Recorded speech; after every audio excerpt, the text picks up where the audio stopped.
Sahyadri polytechnic Sawarde मधील mechanical engineering विभागाच्या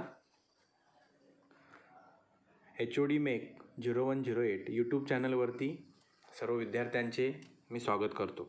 आज आपण पाहणार आहोत mechanical engineering material course code 22343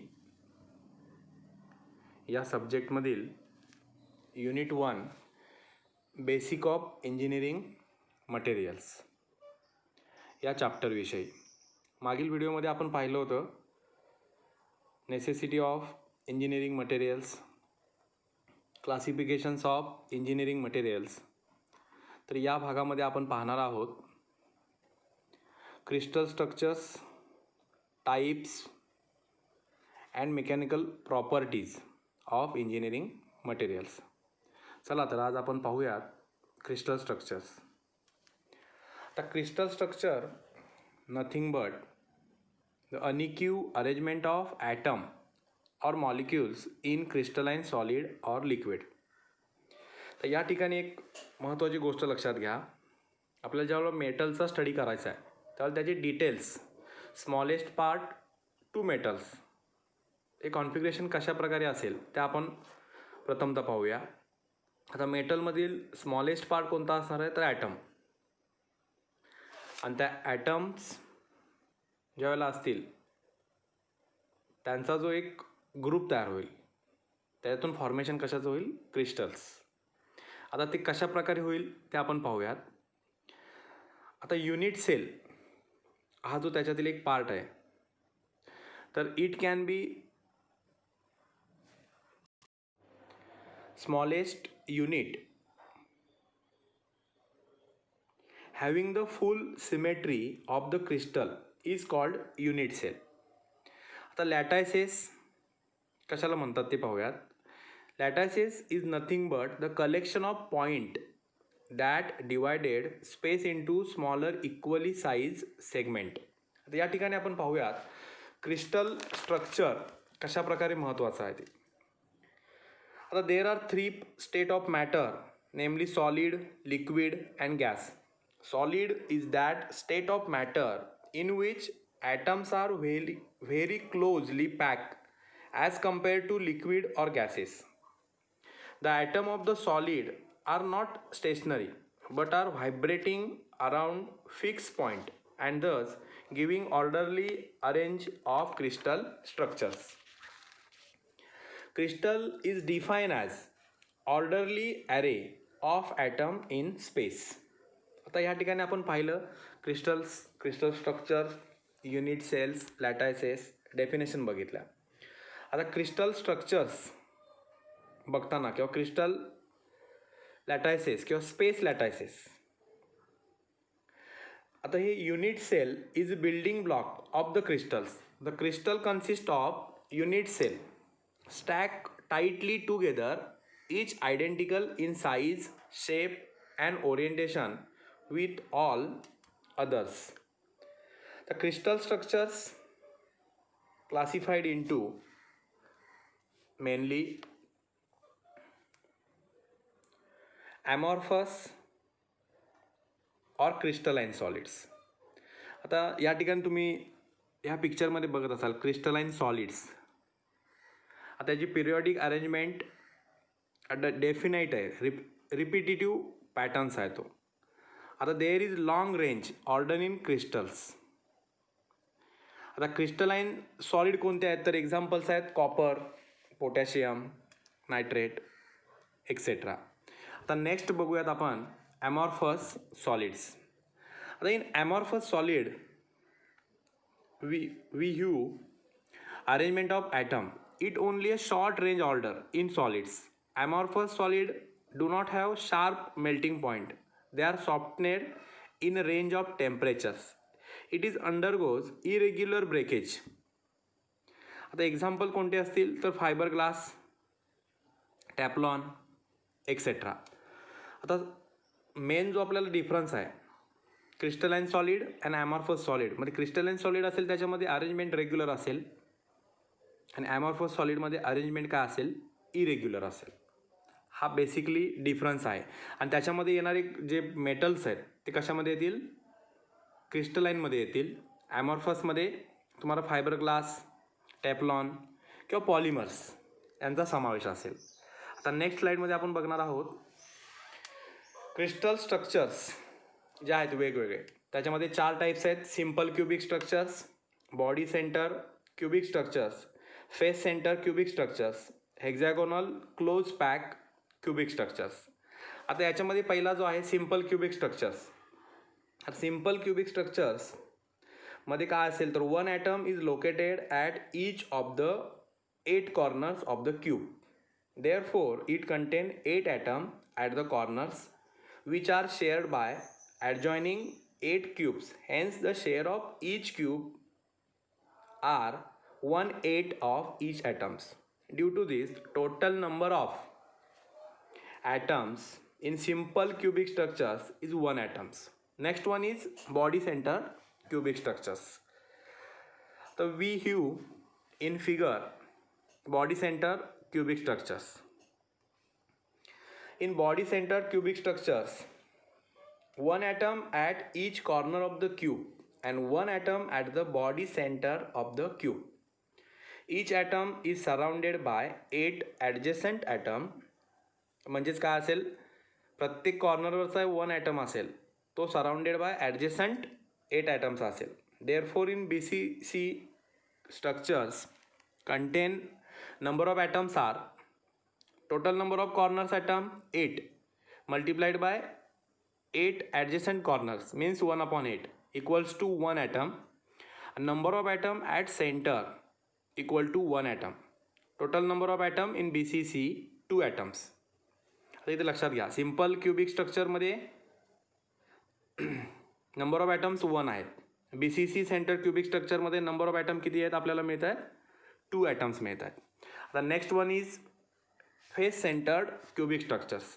त्याच्यामध्ये काय होईल, 1 atom at each corner sharing करेलच नेबर 8 ॲटमसोबत, along with 1 atom at the centre of each face. आता क्यूबला फेस किती असणार आहेत, 6. मग 6 ॲटम्स, 6चा हाफ म्हणजेच 3 atoms. Total number of atom in face centre cubic structure किती होतील मग, त्याच्यामध्ये 1 atom at corners into 1/8 corners equals to 1 atom. Face centre atom 3 atom. Due to this total number of face centre cubic unit cell atoms are 4. Next one is hexagonal close packed unit cell. आता in hexagonal close packed structures 1 atom at each corner of the hexagon. म्हणजे इथे सुद्धा काय असेल, हेक्झॅगॉनला कॉर्नरचा किती असतील आपल्याला, हेक्झॅगॉनच्या corners असतील 12. ओके हां, मग आता 12 atoms at the corners into 1/6 म्हणजेच 2 ॲटम्स.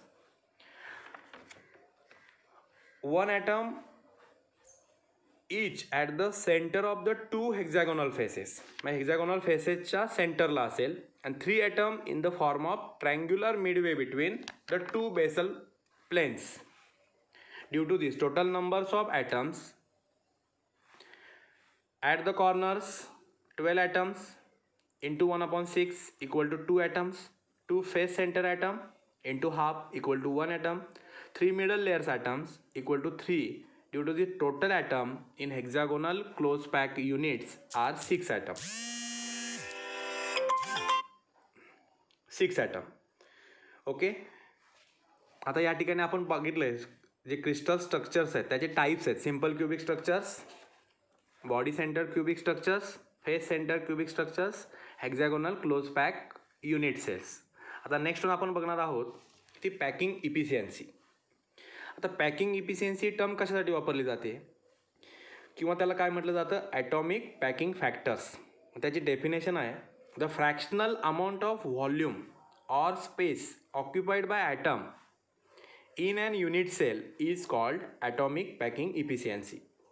तर या ठिकाणी तुम्हाला त्याचा फॉर्म्युला देखील दिलेला आहे. Packing efficiency equals to volume of atom in unit cell upon volume of the unit cells. हा यूज करून आपण ही पॅकिंग इफिशियन्सी कॅल्क्युलेट करणार आहोत. आता नेक्स्ट स्लाईडमध्ये आपण पाहणार आहोत प्रॉपर्टीज ऑफ इंजिनिअरिंग मटेरियल्स. आता मटेरियल म्हटलं की त्याच्या वेगवेगळ्या प्रॉपर्टीज आल्या, पण आपल्या दृष्टीने महत्त्वाच्या प्रॉपर्टीज कोणत्या आहेत तर त्या मटेरियलच्या मेकॅनिकल प्रॉपर्टीज. आता फर्स्ट ऑफ ऑल आपण पाहूयात मटेरियलच्या प्रॉपर्टीचे क्लासिफिकेशन्स. आता या ठिकाणी तुम्हाला या स्लाईडमध्ये दिसत असेल मटेरियलच्या प्रॉपर्टीज आणि त्याचे क्लासिफिकेशन कोणकोणते आहेत. Mechanical properties, thermal properties, optical properties, electrical properties, technological, chemical, magnetic and physicals. आता आपल्या दृष्टीनं महत्त्वाच्या प्रॉपर्टीज कोणत्या आहेत तर मेकॅनिकल प्रॉपर्टीज मटेरियलच्या, त्या आपण आता वन बाय वन इथून पुढे पाहणार आहोत. आता फर्स्ट जी प्रॉपर्टी आहे, आता त्याच्यामध्ये क्लासिफिकेशन अगेन आपण पाहूयात मेकॅनिकल प्रॉपर्टीज कोणकोणत्या आहेत ज्या आपल्याला फॅमिलर आहेत आणि आपल्याला त्या डीपली कळणंसुद्धा आवश्यक आहे. ओके, तर त्या प्रॉपर्टीज कोणत्या आहेत तर elasticity, plasticity, toughness, resilience, tensile strength, yield strength, impact strength, ductility, hardness, fatigue, creep, wear resistance. तर यापैकी काही प्रॉपर्टीज आपण आता इथे थोड्याशा ब्रीफली डिस्कस करणार आहोत. त्यापैकी फर्स्ट वन इलॅस्टिसिटी. आता इलॅस्टिसिटी ही मटेरियलची प्रॉपर्टी आहे, तुम्हाला याची डेफिनेशन वगैरे माहिती असेल तर या ठिकाणी आपण पाहूयात. The property of material by virtue of which deformation cause by applied load disappears upon removal of load. म्हणजे ज्यावेळेला आपण मटेरियलवरती एखादा लोड अप्लाय केला त्याच्यानंतर त्याच्यामध्ये जे डिफॉर्मेशन म्हणजे चेंजेस शेप अँड साईजमध्ये जे आढळून येतात ते shape and size temporary changes असतात. ज्यावेळेला आपण लोड काय करू रिमूव्ह करू त्यावेळेला मटेरियल पुन्हा त्याच्या ओरिजिनल स्टेटमध्ये येईल. त्या प्रॉपर्टीलाच काय म्हटलं जातं इलॅस्टिसिटी. Next one plasticity. आता plasticity of material is it ability to undergo same degree of permanent deformation without rupture or failures. म्हणजे ज्यावेळेला आपण अप्लाइड केलेला लोड आहे तो जरी रिमूव्ह केला त्यानंतर देखील जो चेंज झाला आहे डिफॉर्मेशनमध्ये तो परमनंट राहील, त्याच गोष्टीला काय म्हटलं जाईल प्लास्टिसिटी. म्हणजे ओरिजिनल शेपमध्ये मटेरियल रिगेन्स पुन्हा येणार नाही, त्यालाच काय म्हटलं जाईल प्लास्टिसिटी. Next one ductility. आता डक्टिलिटी म्हणजेच काय, it is the ability of material to undergo plastic deformation without fractures. आता डक्टिलिटी म्हणजेच काय करतो ड्रॉन इंटू वायर्स. आता मटेरियलला समजा आपण काय केलं स्ट्रेच केलं. आता इथे तुम्ही एक्झाम्पल बघत असाल खाली त्याच्यामध्ये काय example mild steel is ductile material. कसं आहे तर या ठिकाणी आपण ॲट द एंडला आपण काय दिला स्ट्रेस दिला आहे म्हणजे फोर्स दिला आहे त्याला आणि त्याला आपण काय केलं आहे पुल केला आहे. तर त्यावेळेला काय झालं आहे मटेरियलची लेंथ वाढली आहे बट मटेरियल फ्रॅक्चर झालं आहे का नाही. म्हणजेच it is the ability of material to undergoes plastic deformation without fractures म्हणजेच डक्टिलिटी. मटेरियलची काय झाली आहे सांगा लेंथ इन्क्रीज झाली आहे with decreasing it diameters. Okay, next one toughness.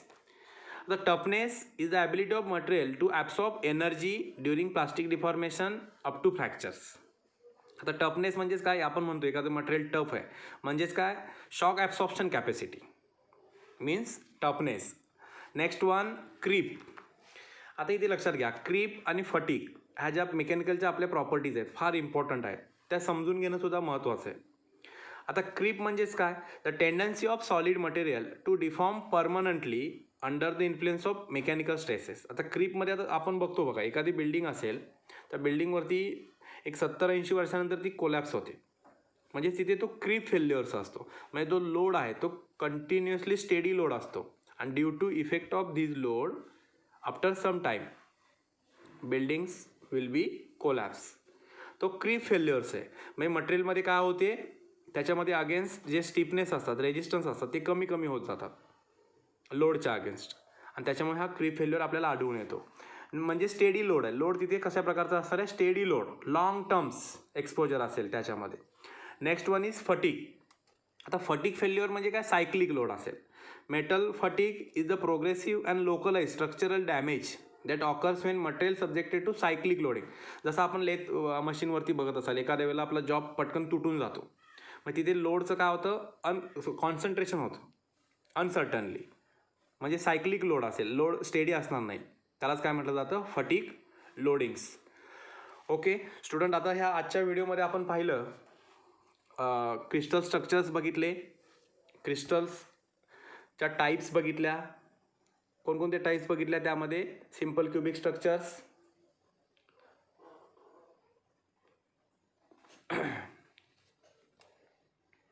कोणकोणते टाईप्स बघितल्या त्याच्यामध्ये, simple cubic structures, face centre cubic structures, hexagonal close pack cubic structures, body centre cubic structures. त्याच्यामधील ॲटम्स बघितले आपण. नेक्स्ट वन बघितले ते टाईप्स बघितले, crystalline solid and amorphous solid.